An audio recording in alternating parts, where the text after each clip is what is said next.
Na nilia inaita. Nipigie simu inaita. Halo.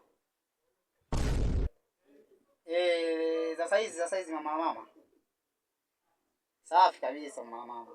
Sasa nimeona SMS yako hapa, lakini kiukweli ndio nalalamika, lakini mimi kiukweli mamangu kile ninapolala nikiamka nazidi kukupenda. Kile nikilala nikiamka nazidi kukupenda. Sijui tatizo ni nini. Mbona kama wenzangu mbona napenda kawaida, nashangaa mimi nazidi kukupenda, nashangaa ni tatizo ni nini? Hivi vitu vya kupenda napendana, moyo wangu umegeuka umekuwa hivi. Basi sawa, ngoja kama inakupigia.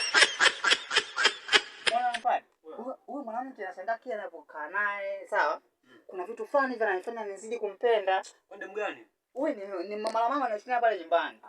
Kila siku nikilala nikiamka nazidi kumpenda mke wangu. Mungu nilimuona. Ulimuona? Lazima umpende. Wewe ulimwonaje mke wangu mimi? Wewe mkali wewe msijua. Wewe demu wangu mimi ukali unatokea wapi?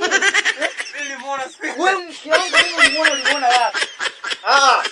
Hamna mimi bwana mimi nasaka mimi. Wewe ulimuona wapi mke wangu mimi mzuri? Wewe mzuri mke wangu unaona? Sikiliza. Acha masiara. Unademu mkali. Hamna bwana kitu kama hicho.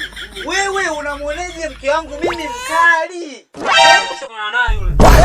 Unaona naye. Wewe mimi nampigia simu. Wewe kwa nini? Wewe mbona mlala naye mke wangu? Wewe mpigie simu mwambie unamjua la mpende feta kwambia. Mpigie simu mwambie. Basi wewe tu. Ngoja tu.